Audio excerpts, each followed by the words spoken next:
తెలంగాణ రాష్ట్ర రాజకీయాలు మరోసారి సవాళ్లు ప్రతి సవాళ్లతో వేడెక్కాయి. ముఖ్యమంత్రి రేవంత్ రెడ్డికి మాజీ మంత్రి BRS deputy floor leader Harish Rao సవాల్ విసిరారు.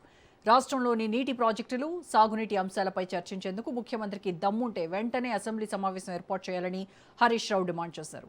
రేవంత్ రెడ్డికి నిజాయితీ, చిత్తశుద్ధి ఉంటే అసెంబ్లీ వేదికగా చర్చకు రావాలన్నారు. తనకు ఇరిగేషన్ శాఖ మంత్రిగా 3 నెలల అవకాశం ఇస్తే రైతులకు నీళ్లు ఎలా అందించాలో చూపిస్తానని హరీష్ రావు వ్యాఖ్యానించారు. నీటి ప్రాజెక్టుల విషయంలో ప్రభుత్వం అనుసరిస్తున్న విధానాలపై ఆయన విమర్శలు చేశారు. హరీష్ వ్యాఖ్యలకు సంబంధించి పూర్తి ఇన్ఫర్మేషన్ మా ప్రతినిధి సైదులు లైవ్లో అందిస్తారు.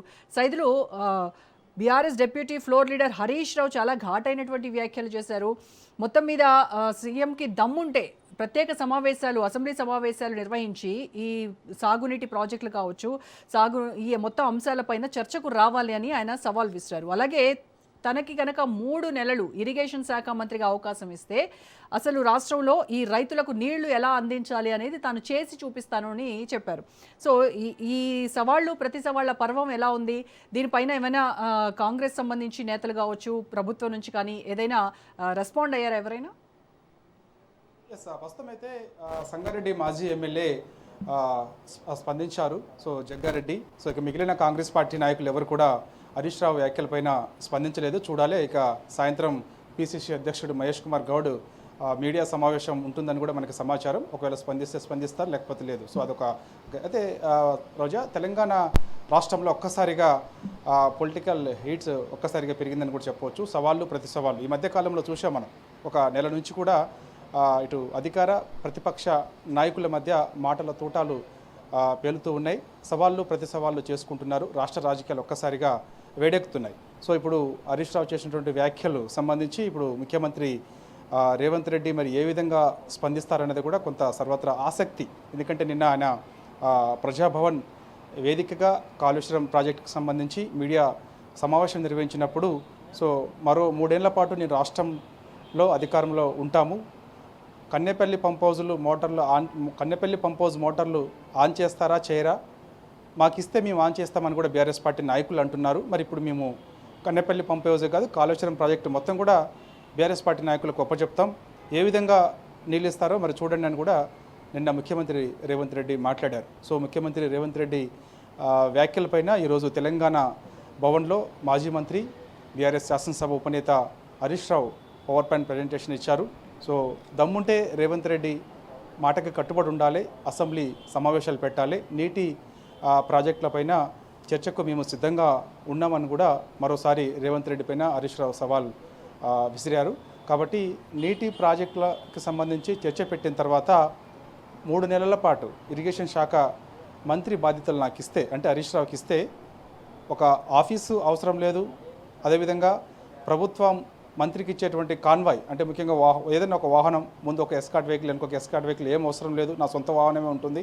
సో కన్నెపల్లి పంప్ హౌస్ మోటార్లు ఎలా ఆన్ చేయాలి, నీళ్లు ఏ విధంగా ఇవ్వాలి, మేడిగడ్డ దగ్గర పోతున్నటువంటి టీఎంసీల వాటర్, కొన్ని క్యూసెక్ల వాటర్ ఇప్పుడు పోతుంది కాబట్టి దాదాపుగా 10-15 టీఎంసీల వాటర్ ఇవాళ సముద్రంలో కలిసిపోయింది కాబట్టి ఆ వాటర్ని ఏ విధంగా ఒడిసి పట్టుకోవాలి, మేడిగడ్డ నుంచి సుందిళ్ళలో ఎలా పోసుకోవాలి, సుందిల నుంచి అన్నారంలో ఎలా పోసుకోవాలి, అన్నారం నుంచి శ్రీపాదెల్లం వెళ్ళలు ఎలా పోసుకోవాలి, శ్రీపాదెల్లంపల్లి నుంచి రంగనాయక సాగర్కి, బల్లన సాగర్కి అట్లా ఏ విధంగా నీళ్ళు ఇవ్వాలో నేను చూపిస్తానని చెప్పేసి కూడా మాజీ మంత్రి బీఆర్ఎస్ శాసనసభ ఉపనేత హరీష్ రావు ముఖ్యమంత్రి రేవంత్ రెడ్డికి సవాల్ విసిరారు. కాబట్టి మరి ఇక ముఖ్యమంత్రి రేవంత్ రెడ్డి మంత్రులు లేదంటే ఇంకెవరైనా ఏ విధంగా స్పందిస్తారనేది చూడాలి. కొద్దిసేపటి క్రితమే సంగారెడ్డి మాజీ ఎమ్మెల్యే జగ్గారెడ్డి హరీష్ రావు వ్యాఖ్యలపైన స్పందించినట్టు మనకి సమాచారం అయితే వస్తుంది. కాబట్టి ఏదేమైనా కన్నెపల్లి పంప్ హౌస్ మోటార్లు మాత్రం ఆన్ చేయాల్సిందని చెప్పేసి కూడా రాష్ట్ర ప్రభుత్వం పైన బీఆర్ఎస్ పార్టీ ప్రధానంగా ఒత్తిడి తెస్తూ ఉంది.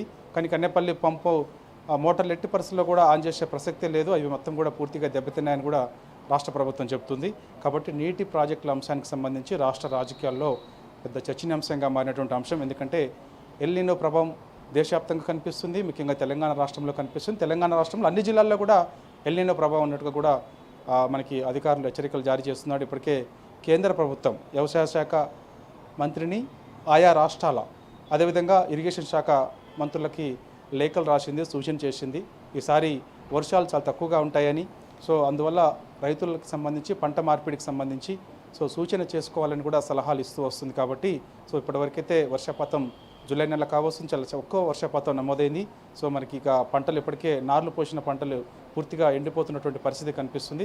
ఇలాంటి సిచ్యువేషన్స్లో రైతులందరూ కూడా ఇబ్బంది పడుతుంటే రాష్ట్ర ప్రభుత్వం చీమ కుట్టినట్టు కూడా లేదని చెప్పేసి కూడా హరీష్ రావు రాష్ట్ర ప్రభుత్వం పైన తీవ్ర విమర్శలు చేశారు. అయితే సైదులు మీరు అన్నట్టుగా రాష్ట్రంలో నిజంగానే నీళ్లు మంటలు రేపుతా ఉన్నాయి ఈ రెండు రాజకీయ పార్టీల మధ్య. అయితే బీఆర్ఎస్ ఒక్క ఎకరా కూడా నీళ్లు అందించలేనటువంటి ఒక నిరుపయోగమైనటువంటి ప్రాజెక్టుకు లక్షల కోట్లు ఖర్చు పెట్టి ప్రజాధనాన్ని వృధా చేశారు అని కాంగ్రెస్ గట్టిగా విమర్శిస్తూ ఉంది. ఇలా కమిషన్ల కోసం కక్కుర్తి పడ్డారు తప్ప ఈ ప్రాజెక్టు వల్ల నయా పైసా ఉపయోగం లేదు అని వాళ్ళు చెప్తా ఉన్నారు. అండ్ ఎన్ఎస్డిఏ ఏదైతే రిపోర్ట్ ఇచ్చిందో ఇది కుంగిపోయింది కాబట్టి ఇక్కడ రిపేర్లు చేయించాలి, దానికి టైం పడుతుంది, దానికి ఒక కమిటీ వేశారు. దాని తర్వాతే కన్నెపల్లి పంప్ హౌస్ దగ్గర మోటార్ లాంచ్ చేయడం కుదురుతుంది.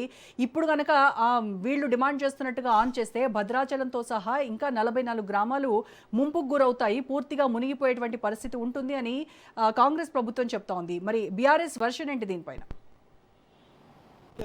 వాస్తవంగా ఆ విధంగా నిజంగా అవి పూర్తిగా దెబ్బతింటాయి. అంటే మేడిగడ్డ సరే 2-3 పిల్లలు కుంగాయి అంటున్నారు కదా, సరే ఓకే. అన్నారం సుందిల్ల బ్యారేజీలు కూడా రాష్ట్ర ప్రభుత్వం పూర్తిగా దెబ్బతిన్నాయని అంటున్నారు. మరి తుమ్మిడిహట్టి కట్టి తుమ్మిదిహట్టి నుంచి నేరుగా సుందిల్ల బ్యారేజీలో నీళ్ళు ఎలా పోస్తారని చెప్పేసి కూడా హరీష్ రావు రాష్ట్ర ప్రభుత్వాన్ని ప్రశ్నిస్తున్నారు. ఎందుకంటే ఇవాళ మేడిగడ్డ దగ్గర నీళ్ళన్నింటిని కూడా ఆపుకొని అవి ఎత్తి అన్నారం సుందిల్ల బ్యారేజీలో పోసుకుంటే ఆ బ్యారేజీలు ఇప్పటికే దెబ్బతిన్నాయి కాబట్టి పూర్తి స్థాయిలో ప్రమాదం జరిగితే ఇటు భద్రాచలం ప్రాంతాల్లో పూర్తిగా దెబ్బతినే అవకాశం ఉంటుందని చెప్పేసి కూడా అంటున్నారు కాబట్టి మరి వాళ్ళ సుందిల్ల బ్యారేజీలోకి తుమ్మిడిహట్టి ప్రాజెక్టు కట్టి అక్కడ ఉన్నటువంటి నీటిని సుందిల్ల బ్యారేజీలు ఎలా పోస్తారని చెప్పేసి కూడా ప్రశ్నిస్తున్నారు. కాబట్టి ఇదంతా కూడా నీటిని నింపకుండా రాష్ట్ర ప్రభుత్వం ఈ విధంగా ఏదో ఒక సాకు చూపించి సో కాళేశ్వరం ప్రాజెక్టు విఫల ప్రాజెక్టుగా ఒక ముద్ర వేయాలని ఉద్దేశంతో కేసీఆర్కి పేరు ఎక్కడొస్తుందో అని చెప్పేసి సో అలాంటి పేరు రాకుండా ఉండేందుకు ఈ విధమైనటువంటి కుట్ర